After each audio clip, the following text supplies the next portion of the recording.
Hello friends, कैसे हो आप सब फ्रेंड्स। स्वागत है हमारे साइंस इंस्टीट्यूट क्लासेज में। और आज की जो हमारी क्लास है स्टेट यानी बिहार स्टेट 2025 के लिए। तो आज का जो हमारा टॉपिक है वो है शिक्षण कला यानी टीचिंग स्किल। तो चलिए, और ये क्लास अच्छी लगे तो आप लोग इस चैनल को सब्सक्राइब कर लीजिएगा ताकि नए क्लास आपको मिल जाए। तो चलिए, ये रहा हमारा आज का पहला क्वेश्चन यानी शिक्षण में अभिनव शिक्षण विधि का मुख्य उद्देश्य क्या है। क्या छात्रों को केवल पाठ याद कराना है, या छात्रों में सक्रिय और रचनात्मक सोच विकसित कराना, या शिक्षकों का समय बचाना, या परीक्षा परिणाम को बढ़ाना। यानी जो शिक्षण में जो अभिनव है, तो अभिनव जो विधि है उसका मुख्य उद्देश्य क्या है। जहाँ पे केवल आपको दिखे तो केवल हमारा जो ऑप्शन है वो हमारा गलत हो जाएगा। जो हमारा केवल है ये हमारा ऑप्शन गलत हो जाएगा। उसके बाद है छात्रों में सक्रिय, उसके बाद है शिक्षक का समय बचाना। यहाँ पे शिक्षक का समय नहीं बचाना है तो इसलिए हमारा सी भी गलत हो जाएगा। परीक्षा परिणाम बढ़ाना यानी ये भी नहीं। तो जो हमारा राइट आंसर हो जाएगा वो हमारा हो जाएगा बी, यानी छात्रों में सक्रिय भागीदारी, यानी छात्रों में सक्रिय और रचनात्मक सोच विकसित करना। यानी अभिनव शिक्षण विधि जो है, अभिनव शिक्षण विधि यानी सिर्फ ज्ञान ग्रहण करने के लिए नहीं है। ये क्या है, जो अभिनव शिक्षण विधियाँ हैं यह छात्रों को सिर्फ ज्ञान ग्रहण करने तक सीमित नहीं रखती, बल्कि उनकी सक्रिय रचनात्मक और समस्या सुलझाने की क्षमता को बढ़ावा देती है।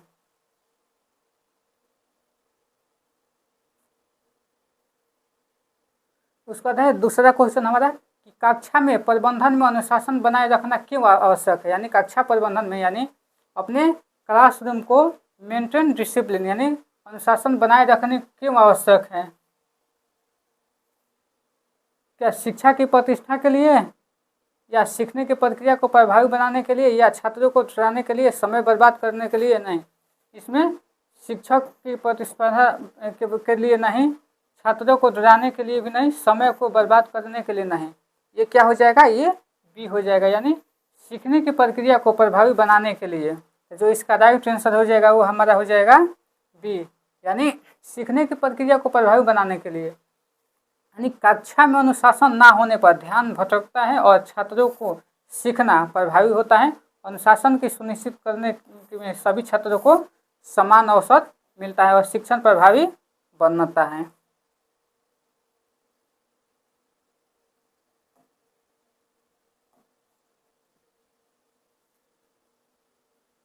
उसके बाद है नेक्स्ट क्वेश्चन हमारा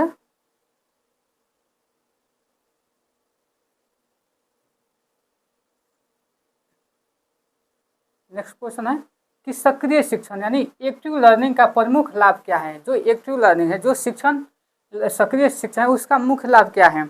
यानी छात्रों को सुनने पर मजबूर करना नहीं, ये हमारा ऑप्शन गलत हो जाएगा। छात्रों की सक्रिय भागीदारी और समझ बढ़ाना कुछ ठीक है। यहाँ पे शिक्षक का बोझ बढ़ाना नहीं, परीक्षा के लिए रटाई करना नहीं। जहाँ पे आपको रटना है केवल ही मात्र देखे तो ये क्वेश्चन आपका गलत हो जाएगा। तो जो इसका राइट आंसर है वह बी, यानी छात्रों को सक्रिय भागीदारी और समझ बढ़ाना। यानी जो छात्रों को सिर्फ सुनने वाले नहीं बल्कि सीखने और अनुभव करने वाले सक्रिय सदस्य बनाता है, और इससे ज्ञान अधिक ग्रहण और अस्थायी हो जाता है। यानी जो बच्चे जब सक्रिय भागीदारी रखते हैं तो क्या होता है, बच्चे में जो ज्ञान है क्या हो जाता है, अस्थायी हो जाता है। उसके बाद नेक्स्ट क्वेश्चन हमारा कि परियोजना आधारित शिक्षण यानी प्रोजेक्ट बेस्ड लर्निंग किससे बढ़ावा देती है। व्यक्तिगत और निष्क्रिय सीखने को। जहाँ पे आपको निष्क्रिय दिख जाए वो आपका ऑप्शन गलत हो जाएगा।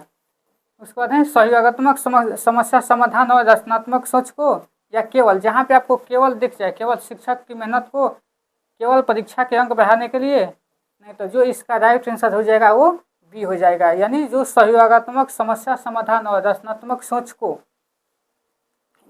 यानी जो प्रोजेक्ट बेस्ड लर्निंग है में छात्र समूह में काम करने और समस्याओं का समाधान होते हैं, जिससे सहयोग और रचनात्मक सोच विकसित होती है। यानी जो प्रोजेक्ट बेस्ड जो लर्निंग है वो क्या होता है, छात्र समूह में ज़्यादा सीखते हैं और अपने साथियों से। तो जो इसका राइट आंसर हो जाएगा वो बी हो जाएगा। इस तरीके से हमारा 5 क्वेश्चन है कि मूल्यांकन यानी असेसमेंट का मुख्य उद्देश्य क्या है। मूल्यांकन का मुख्य उद्देश्य क्या है? छात्रों को ठुकराना नहीं, छात्रों को ठुकराना ये हमारा मुख्य उद्देश्य नहीं है। सीखने की गुणवत्ता और प्रगति का पता लगाना या केवल अंक चुनना, कहीं भी अगर केवल रहे आपको वो ऑप्शन गलत हो जाएगा। शिक्षा की प्रतिष्ठा बढ़ाना नहीं, ये भी नहीं हो जाएगा। तो जो इसका राइट आंसर है वो हमारा हो जाएगा बी होगा, यानी सीखने की गुणवत्ता और प्रगति का पता लगाना। यानी जो मूल्यांकन है इसमें उसका उद्देश्य केवल अंक देने तक सीमित नहीं है, बल्कि यह जानना है कि छात्र कितनी जानकारी और कौशल सीख पाए और किस क्षेत्र में वो उसकी सुधार की आवश्यकता है। इसलिए बच्चों का मूल्यांकन किया जाता है। यानी बच्चे का मूल्यांकन इसलिए होता है कि बच्चे किस चीज़ में ज़्यादा सीखे, किस चीज़ में कम सीखे, ताकि फिर से उसको शिक्षा अच्छी दी जा सके।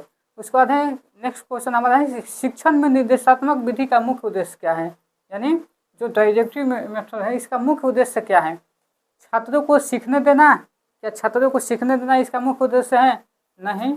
शिक्षक के मार्गदर्शन में ज्ञान प्रदान करना या खेल आधारित गतिविधियों पर जोर देना, क्या इसमें खेल आधारित गतिविधियों पर जोर देना नहीं हो जाए, ये नहीं होगा, केवल है ये हमारा गलत हो जाएगा। तो जो इसका राइट आंसर है हमारा हो जाएगा बी, यानी शिक्षक मार्गदर्शन में ज्ञान प्रदान करना। यानी निर्देशात्मक विधि यानी डायरेक्टिव मेथड में शिक्षक मुख्य स्रोत होते हैं जो छात्रों को सटीक जानकारी और दिशा प्रदान करते हैं, और यही विधि छोटे बच्चे और नए विषय को सीखने वाले छात्रों के लिए प्रभावी है। नेक्स्ट हमारा है 7, सहयोगात्मक शिक्षण यानी कोऑपरेटिव लर्निंग क्या है, इसका मुख्य लाभ क्या है। यानी जो सहयोगात्मक शिक्षण है इसका मुख्य लाभ क्या है? तो क्या प्रतिस्पर्धा बढ़ाना, कंपटीशन हमें नहीं बढ़ाना है, तो ये राइट आंसर हमारा नहीं होगा। उसके बाद है समूह में सीखना और सामाजिक कौशल विकसित करना, या केवल है, तो ये हमारा ऑप्शन गलत हो जाएगा। छात्रों को परीक्षा में मदद करना नहीं, ये क्वेश्चन आपके सीटेट के एग्जाम में भी आता है, आपके एस्टेट में भी आता है। तो जो इसका जो राइट आंसर हो जाएगा वो बी हो जाएगा, यानी समूह में सीखना और सामाजिक कौशल विकसित करना। यानी जो कोऑपरेटिव लर्निंग है यहाँ बच्चा कोऑपरेट करके सीखता है, छात्रों को साझा जिम्मेदारी और सामाजिक बातचीत के माध्यम से सीखने का अवसर देता है। यह सभी छात्रों की भागीदारी और समझ को क्या करता है, ये बढ़ाता है। उसके बाद नेक्स्ट क्वेश्चन है कि निर्माणात्मक दृष्टिकोण यानी कंस्ट्रक्टिविज्म अप्रोच शिक्षण किस पे जोर देता है। यानी जो हमारा निर्माणात्मक दृष्टिकोण है ये किस पे जोर देता है? छात्रों की सक्रिय भागीदारी और अनुभव पे, या शिक्षक को एक तरफा ज्ञान नहीं, केवल से हमारा ये ऑप्शन गलत हो जाएगा। परीक्षा के अंक बढ़ाना नहीं, ये इसका जो राइट आंसर है वो हमारा हो जाएगा ए, यानी छात्र की सक्रिय भागीदारी अनुभव। यानी जब बच्चा एक्टिव रहेगा तो वो बच्चा जल्दी सीखेगा और ज़्यादा चीज़ों को सीख पाएगा, और उसको जो ज्ञान है वो अस्थायी रूप से होगी। यानी जो कंस्ट्रक्टिव अप्रोच है यानी जो रचनावादी अनुभव है उसमें छात्र स्वयं ज्ञान का निर्माता करते हैं, क्योंकि जीन पियाजे बोलते हैं कि बच्चे क्या हैं, बच्चे नन्हे वैज्ञानिक है, यानी वो अपने स्वयं ज्ञान के क्या है वो निर्माता है। शिक्षक मार्गदर्शक की भूमिका निभाता है। शिक्षक क्या है यहाँ पे मार्गदर्शक है यानी फैसिलिटेटर है, जिसमें सीखना गहन और अस्थायी होता है। इस तरह हमारा 9 क्वेश्चन है, कक्षा में सक्रिय सीखना है यानी एक्टिव लर्निंग के लिए सबसे उपयुक्त तकनीक कौन सी है। और ये क्वेश्चन आपको अच्छा लगे तो चैनल को सब्सक्राइब कर लीजिएगा। इसमें क्या है, कक्षा में सक्रिय सीखने के लिए सबसे उपयुक्त तकनीक कौन सी है। व्याख्यान लेक्चर हमें देना नहीं है। चर्चा और समूह गतिविधियों पे हाँ, केवल नोट पढ़ाना नहीं, केवल नोट पढ़ाने इस पर नहीं, परीक्षा पे ध्यान केंद्रित नहीं, फोकसिंग ओनली ऑन एग्जाम नहीं, हमें बच्चे के एग्जाम पे फोकस नहीं करना है। तो जो इसका राइट आंसर हो जाएगा वो बी हो जाएगा, चर्चा और समूह गतिविधियाँ यानी डिस्कशन एंड ग्रुप एक्टिव। यानी इसमें जो एक्टिव लर्निंग है ये छात्रों में सक्रिय रूप से सीखने और विचार साझा का अवसर देता है, और समूह गतिविधियाँ और चर्चा सुनिश्चित करती हैं कि सभी छात्रों की भागीदारी हो। यही है चर्चा और समूह गतिविधियाँ। मूल्यांकन असेसमेंट में निरंतर और समग्र मूल्यांकन सीसीई किससे शामिल करता है। जो सीसीई है किससे शामिल करता है मूल्यांकन में, तो केवल लिखित परीक्षा को, क्या केवल लिखित परीक्षा को शामिल करना चाहिए? नहीं। बी है संपूर्ण सीखने की प्रक्रिया, शैक्षिक और सहपाठ्य गतिविधियाँ, या केवल शैक्षिक का निरीक्षण? नहीं। सी हमारा नहीं रहेगा, केवल अंक यानी ओनली मार्क्स, ये भी नहीं। तो हमारे पास जो ऑप्शन बच गया वो हमारा बी ऑप्शन बच गया। कुल 30 क्वेश्चन है, आपके 30 में से कितने क्वेश्चन आते हैं आप लोग कमेंट करके बताइएगा। यानी संपूर्ण सीखने की प्रक्रिया शैक्षिक और सहपाठी गतिविधियाँ, यानी जो सीसी का जो उद्देश्य है छात्रों के शैक्षिक और सहपाठी विकसित दोनों को मापन है, यह औचित फीडबैक प्रदान करता है। ये क्या करता है कि बच्चे ने कितना सीखा उसका फीडबैक देता है और छात्रों को संपूर्ण विकास का अवसर देता है।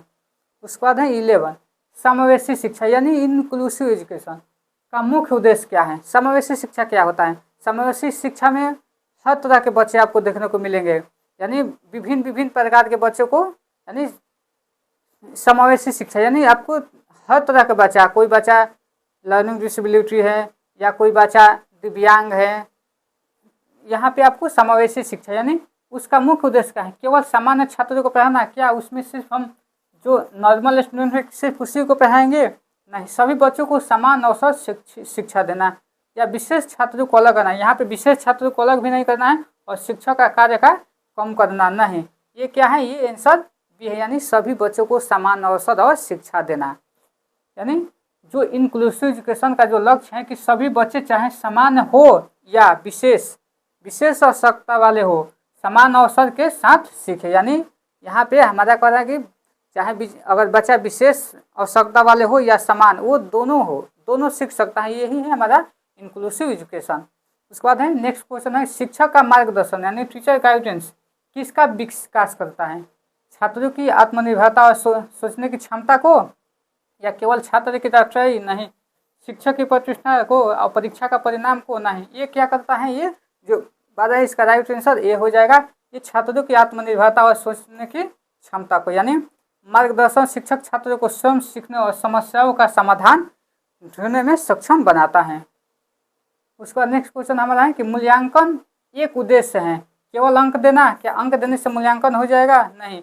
छात्रों को डराना? नहीं। शिक्षक का आराम बढ़ाना? नहीं, ये भी नहीं। तो जो इसका राइट आंसर है वो हमारा हो जाएगा बी हो जाएगा कि सीखने की प्रक्रिया में सुधार करना। यानी मूल्यांकन का जो मुख्य उद्देश्य है वो सुधार और विकास को पहचानना और उसे बढ़ावा देना, ना कि केवल अंक देना। उसके बाद है नेक्स्ट क्वेश्चन हमारा कि समूह चर्चा यानी जो ग्रुप डिस्कशन है, ग्रुप डिस्कशन में का प्राथमिक लाभ क्या है? उसका मेन लाभ क्या है? यानी प्राइमरी बेनिफिट, यानी छात्रों को सुनने के लिए मजबूर करना? नहीं, हमें छात्रों को मजबूर नहीं करना है। विचारों का आदान प्रदान करना या शिक्षक की मेहनत बढ़ाना? शिक्षक की मेहनत बढ़ाने से यहाँ कोई मतलब नहीं, केवल परीक्षा की तैयारी कराना? नहीं। तो जो इसका राइट आंसर है वो हमारा हो जाएगा बी हो जाएगा कि विचारों का आदान प्रदान और सामाजिक कौशल विकसित करना। यानी जो ग्रुप डिस्कशन है इसमें छात्र क्या करते हैं? सक्रिय भागीदारी और संवाद और सहकार्य की क्षमता को विकसित करने का अवसर देता है। यानी जब बच्चा ग्रुप डिस्कशन करेगा तो बच्चा ग्रुप में ज़्यादा चीज़ें सीख पाता है। उसके बाद है नेक्स्ट है कि प्रायोगिक शिक्षण। प्रायोगिक शिक्षण का उद्देश्य, मुख्य उद्देश्य क्या है? केवल पढ़ाई को आसान बनाना? नहीं। छात्रों को अनुभव और प्रयोग के माध्यम से सिखाना या शिक्षा का बोझ कम करना? यहाँ पे शिक्षा का बोझ कम करने की बात नहीं हो रही, केवल परीक्षा परिणाम को बढ़ाना। तो जो इसका राइट आंसर वो हमारा बी हो जाएगा। यानी छात्रों को अनुभव और प्रयोग के माध्यम से सीखना, यानी जो एक्सपेरिमेंटल लर्निंग है इसमें छात्रों को व्यवस्थित अनुभव और समस्याओं के समाधान के माध्यम से सीखने का अवसर देना, जिससे सीखना अस्थायी और प्रभावित हो सके। उसके बाद है हमारा नेक्स्ट क्वेश्चन है सक्रिय सीखना यानी एक्टिव लर्निंग के लिए कौन सी विधि सबसे उपयुक्त है? बहुत आसान क्वेश्चन आते हैं। आप लोग इस क्वेश्चन को, ऑप्शन को अगर अच्छा से समझ पाते हैं तो ये सारे क्वेश्चन आपके सही हो जाएंगे। व्याख्यान लेक्चर नहीं देना है। परियोजना आधारित गतिविधियाँ यानी PBL यानी प्रोजेक्ट आधारित गतिविधियाँ। केवल नोट्स करना? नहीं, वहाँ पे नोट्स पढ़ाना नहीं है। परीक्षा की तैयारी नहीं करना है। क्या करना है? परियोजना आधारित गतिविधि कराना है। यानी जो राइट आंसर है वो हमारा बी हो जाएगा कि जो प्रोजेक्ट बेस्ड जो एक्टिविटी है इसमें छात्रों की समस्या समाधान, रचनात्मक सोच और सहयोगात्मक सीखने का अवसर देती है। उसके बाद है नेक्स्ट क्वेश्चन है कि बाल विकास यानी चाइल्ड डेवलपमेंट का शिक्षण में महत्व क्या है? यानी बाल विकास का शिक्षण में क्या महत्व है? क्या केवल पाठ्यक्रम पूरा कराना? नहीं। छात्र की उम्र और मानसिक स्तर के अनुसार शिक्षण योजना बनाना या शिक्षक की मेहनत कम करना? शिक्षक की मेहनत कम नहीं करना है। परीक्षा के अंक को बढ़ाना? नहीं। तो जो इसका राइट आंसर है वो हमारा हो जाएगा बी हो जाएगा कि छात्र की उम्र, उस छात्र की उम्र और मानसिक स्तर के अनुसार शिक्षण योजना बनाना, यानी जो बाल विकास के ज्ञान से शिक्षक उपयुक्त विधि और सामग्री चुन सकता है जिससे सीखना अधिक प्रभावी और समझदारी पूर्ण होता है। यानी जो शिक्षक है वो क्या कर सकता है, शिक्षक यहाँ पे गतिविधि और सामग्री चुन सकता है, वो अपने से फिल्म बना सकता है जिससे बच्चे क्या है आसानी से सीख सके। उसके बाद है नेक्स्ट क्वेश्चन हमारा है कि समस्या आधारित शिक्षण यानी प्रॉब्लम बेस्ड लर्निंग किसको बढ़ावा देती है, यानी जो समस्या आधारित जो विधि है वो किसको बढ़ावा देती है, केवल रटने को नहीं, आलोचनात्मक और सोच और समस्याओं का समाधान, या शिक्षक की मेहनत, या केवल परीक्षा की तैयारी। तो जो इसका राइट आंसर है वो हमारा बी हो जाएगा।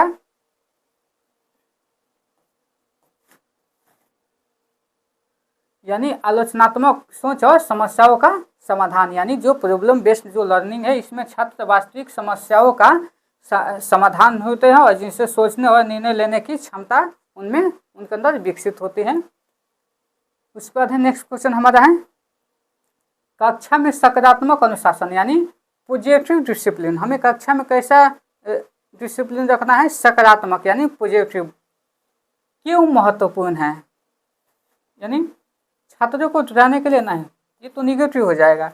सीखने का सकारात्मक वातावरण बनाए रखने के लिए या केवल परीक्षा के अंक को बढ़ाने के लिए नहीं, शिक्षा को आराम बढ़ाने के लिए नहीं, हमें क्या करना है, यानी हमें सीखने का जो सकारात्मक वातावरण है उसको बनाए रखने के लिए, यानी जो पॉजिटिव डिसिप्लिन है छात्रों को सकारात्मक और सुरक्षित वातावरण में सीखने का अवसर देता है जिससे अनुशासन और आत्मसंयम बढ़ता है। यानी इसमें बच्चा क्या करेगा, बच्चा जब स्वतंत्र रहेगा तो बच्चा चीज़ों को जल्दी सीखेगा। उसके बाद है शिक्षण कौशल में प्रश्न पूछने की कला का महत्व क्या है, यानी जो शिक्षण कौशल है इसमें प्रश्न पूछने की कला क्या है, छात्रों को भ्रमित करना, छात्रों को कंफ्यूज नहीं, छात्रों की सोच और समझ को विकसित करना, केवल ये दोनों ऑप्शन में केवल हैं जिसकी वजह से ये हमारा सी और डी नहीं। तो जो इसका राइट आंसर है वो भी है कि छात्रों की सोच और समझ को विकसित करना, यानी सही प्रश्न छात्रों को सोचने, विश्लेषण करने और आत्म मूल्यांकन करने में मदद कराए। यानी जो सही प्रश्न होते हैं उसमें छात्र क्या करते हैं, अपना सोचते हैं, खुद से मूल्यांकन करते हैं, उस पर विचार करते हैं, और यह जब विचार करेंगे, जब सोचेंगे तो वो बच्चा क्या होंगे, वो सक्रिय हो जाएंगे और वो मूल्यांकन का एक महत्वपूर्ण हिस्सा है। उसके बाद है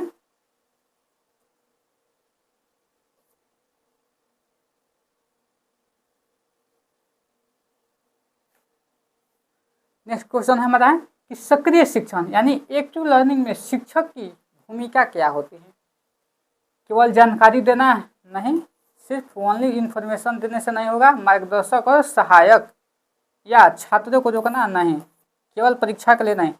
जो सक्रिय शिक्षण है वो क्या है, वो है मार्गदर्शक और सहायक, यानी गाइड एंड फैसिलिटेटर। शिक्षक क्या है, मार्गदर्शक और सहायक, यानी गाइडर है, और क्या है वो फैसिलिटेटर है। यानी जो एक्टिव लर्निंग है शिक्षक सिर्फ जानकारी देने वाला नहीं बल्कि मार्गदर्शक और सहयोगी होता है जो छात्रों को अनुभव और सहभागिता के माध्यम से सीखने में क्या वो उनका हेल्प करता है। उसके बाद नेक्स्ट क्वेश्चन है हमारा कि परियोजना आधारित शिक्षण यानी प्रोजेक्ट बेस्ड लर्निंग किस पे जोर देता है, जो पीबीएल है वो हमारा किस पे जोर देता है, केवल रटने पे नहीं, समस्या समाधान और सहयोग से, शिक्षक की मेहनत पे, केवल परीक्षा के अंक देने से नहीं, वो क्या है वो समस्या समाधान और सहयोग पे। यानी जो प्रोजेक्ट बेस्ड लर्निंग है वो छात्रों को समूह में काम करने और वास्तविक समस्याओं का समाधान ढूंढने का एक अवसर देता है। उसके बाद नेक्स्ट क्वेश्चन हमारा है कि सृजनात्मक गतिविधि यानी क्रिएटिव एक्टिविटीज क्यों आवश्यक है, छात्रों को व्यस्त रखने के लिए नहीं, हमें छात्रों को बिजी नहीं रखना है, छात्रों की कल्पनाशीलता और रचनात्मक सोच बढ़ाने के लिए, या केवल शिक्षा को समय बचाने के लिए नहीं, केवल परीक्षा की तैयारी कराने के लिए नहीं, वो क्या है यानी छात्रों की जो कल्पनाशीलता यानी छात्रों को जो चिंतन करने के, जो थिंकिंग करने की है और जो रचनात्मक सोच है उसको बढ़ाने के लिए किया जाता है। यानी जो क्रिएटिव एक्टिविटी है उसमें छात्रों की नई सोच, नवाचार और आत्म अभिव्यक्ति का अवसर देते हैं। इसमें बच्चे अपने नए तरीके से अपनी आइडियाज सोचते हैं, यही हमारी हो गई क्रिएटिव सोच। मूल्यांकन असेसमेंट का उद्देश्य क्या है, मूल्यांकन का उद्देश्य क्या है, छात्रों को डराना नहीं, सीखने की प्रगति और गुणवत्ता का पता लगाना या केवल अंक चुनना या शिक्षक का काम आसान बनाना? नहीं, ये जो इसका राइट आंसर है वो हमारा बी होगा कि सीखने की प्रगति और गुणवत्ता का पता लगाना। यानी जो इसका असेसमेंट का जो मुख्य उद्देश्य है सीखने की प्रक्रिया और छात्रों की समझ का मूल्यांकन करना कि बच्चे ने कितना समझा। उसके बाद है नेक्स्ट कि सकारात्मक अनुशासन, यानी सकारात्मक अनुशासन का मुख्य लाभ क्या है? छात्रों में ट्रस्ट पैदा करना। नहीं, ये दोबारा क्वेश्चन आ गया है, ये तो नहीं, इसका जो राइट आंसर है वो हमारा बी है कि सीखने की सुरक्षित और सकारात्मक वातावरण। यानी बच्चा जब महसूस करेगा कि मैं क्लास में सुरक्षित हूँ तो बच्चा एक्टिव रहेगा और सक्रिय रहेगा। बच्चा इस तरीके से वो चीज़ें को आसानी से सीख सकता है। यानी बच्चा जब सक्रिय है तो तभी चीज़ों को सही तरीके से सीखता है। जो सहयोगात्मक शिक्षण है यानी कोऑपरेटिव लर्निंग है, किसको बढ़ावा देती है? कंपटीशन को नहीं। समूह में सीखना और सामाजिक कौशल को, शिक्षक का बोझ या केवल नोट्स पढ़ना नहीं। ये क्या कहते हैं? समूह में सीखना और सामाजिक कौशल को बढ़ावा देती है। यानी जो कोऑपरेटिव लर्निंग है छात्रों को सहयोग, संवाद और टीम वर्क का अनुभव देती है। यानी जब बच्चा एक दूसरे से सहयोग करता है तो उनका एक टीम बन जाता है और उसमें उसका जो सहयोग करना है, उसमें जो संवाद, एक दूसरे से बात विचार करते हैं, यही है कोऑपरेटिव लर्निंग। उसके बाद नेक्स्ट क्वेश्चन है कि सक्रिय भागीदारी यानी एक्टिव पार्टिसिपेशन से छात्र क्या प्राप्त करते हैं? केवल समय बचाना नहीं, केवल परीक्षा का परिणाम छात्रों को भ्रमित करना नहीं। जो इसका राइट आंसर है वो हमारा बी हो जाएगा कि ज्ञान, कौशल और आत्मविश्वास। यानी जो एक्टिव पार्टिसिपेशन है इसमें छात्रों के सीखने और समझ और विकसित करने की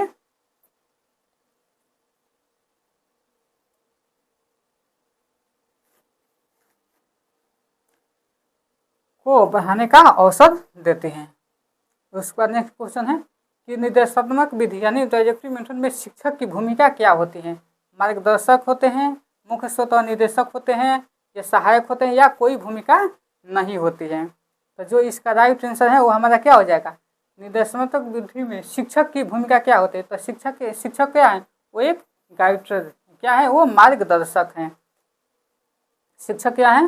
वो मार्गदर्शक यानी मुख्य स्रोत, निर्देशात्मक यानी मेन सोर्स जो है क्या है? वो इंस्ट्रक्टर है। यानी शिक्षक मुख्य ज्ञान स्रोत और मार्गदर्शक होते हैं और यह विधि विशेष रूप से शुरुआत और नए विषयों के लिए उपयुक्त है। उसके बाद है हमारा नेक्स्ट क्वेश्चन है कि समस्या आधारित शिक्षण यानी प्रॉब्लम बेस्ड लर्निंग किसको विकसित करते हैं? रटाई को नहीं। आलोचनात्मक सोच और समस्या समाधान का या शिक्षा का काम आसान करना नहीं। परीक्षा का हमें शिक्षा का काम ना आसान करना है ना बोझ देना है। क्या है? ये आलोचनात्मक सोच और समस्या का समाधान। यानी जो इसका राइट आंसर है वो हमारा बी हो जाएगा कि जो पीबीएल है इसमें छात्रों को वास्तविक जो समस्या है का समाधान ढूंढने में और सोचने की क्षमता को विकसित करने में। तो कुल हमारे 29 क्वेश्चन हैं, तो 29 में से आपके कितने क्वेश्चन सही हुए हमें कमेंट करके बताइए। और नेक्स्ट क्लास आप लोग को बहुत जल्द मिलने वाली है। ये हमारा पार्ट 1 है, तो चैनल को सब्सक्राइब कर लें। बहुत जल्द वो क्लास आपको देखने को मिलेगी और ये क्लास हमारी डेली चलेगी। तो जो नए लोग हैं चैनल को सब्सक्राइब कर लें।